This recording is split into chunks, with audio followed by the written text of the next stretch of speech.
शादी का समारोह में अगर आप जाते हो तो मैं जो बताने वाली हूँ वो सभी आप लोग महसूस करते हो। ये वीडियो देखिए, आपको समझेगा। मैं एक शादी में गई थी जहाँ पे मतलब वो बहुत ज़्यादा रिक्वेस्ट करके बुलाया गया था हमारे परिवार को, क्योंकि हम काफ़ी दूर रहते हैं तो हम जा नहीं पाते थे। तो उन्होंने कहा कि आप लोग को आना ही पड़ेगा, आपकी बेटी समझ के ज़रूर आइए। जब हम लोग वहाँ गए फंक्शन में तो काफ़ी अच्छा मेहमान लोग आए हुए थे और शादी का कार्यक्रम स्टार्ट हो गया था।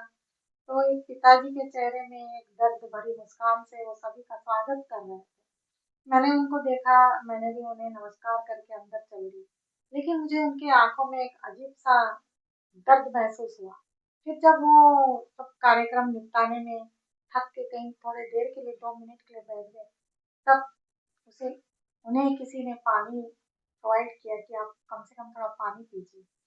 जिस पिता ने अपने बच्चे को बड़ी करके जब शादी कर रहा था, तो वो अरेंजमेंट कैसा है, मेहमानों को कोई तकलीफ तो नहीं हुई या फिर मेरे से कोई गलती तो नहीं हुई, सभी को सब बराबर मिल रहा है। इस विचार में लगे हुए थे, भले ही उनके बच्चे भी काम कर रहे थे, लेकिन वो हेड होने के चलते, घर के बड़े होने के चलते उनके मन में ये लगा हुआ था, जब तक लड़की का कन्यादान मैं ना कर दूँ, तब तक मुझे थोड़ा परेशानी है। ये कहते हुए मैंने सुना उनको। तो जब किसी ने उनको पानी दिया तो बोले कि मैं बाद में पीऊँगा। तो ये शब्द बहुत दिल को दुखाने वाला शब्द था कि इतने कार्यक्रम में भी, इतने बड़े कार्य को सँभालते हुए भी वो 1 ग्लास पानी चैन से नहीं पी रहे थे। ये है पिता का दर्द। तो मैंने कई लोगों को देखा कि बहुत सारे लोग प्लेट्स में हर चीज़ों को भर-भर के ले ले रहे थे। जितना हमें ज़रूरत है उससे ज़्यादा ही ले रहे थे और जो नहीं चाहिए उसे वेस्ट कर रहे थे। तो ऐसा करने से उस पिता के मन में क्या लग रहा होगा? उस पिता को कितना दुःख हो रहा होगा?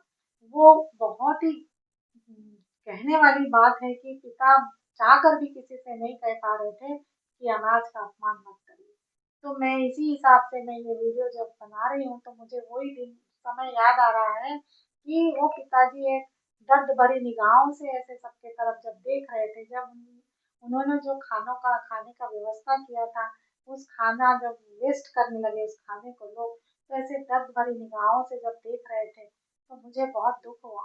तो इसलिए मैं सभी से रिक्वेस्ट करूँगी कि अपना प्लेट ले जाइए, खाइए, लेकिन थोड़ा-थोड़ा लीजिए और उस खाने को पूरा खाएँ तक आप उसे वेस्ट मत कीजिए। आपकी पसंद की हर चीज़ खाइए, हर चीज़ का स्वाद लीजिए, लेकिन ज़बरदस्ती लेके उसे वेस्ट ना करिए।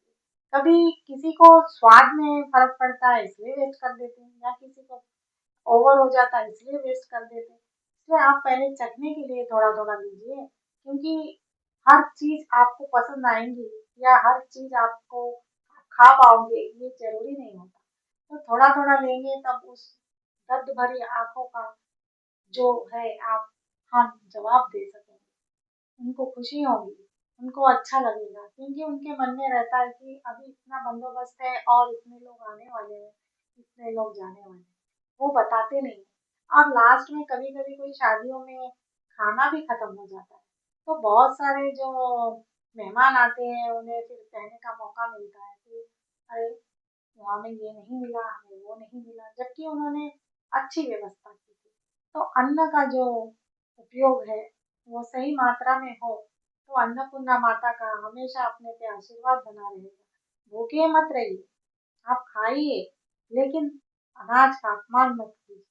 अनाज को बेमतलब फेंकिए मत। उस अनाज को अरेंज करने के लिए उस पिता ने कितनी पूँजी जोड़ी होंगी, यह सोचकर अगर हम अपनी थाली में अनाज लेंगे, खाना लेंगे, तो हम अन्नपूर्णा माता का बहुत आशीर्वाद हमें मिलेगा।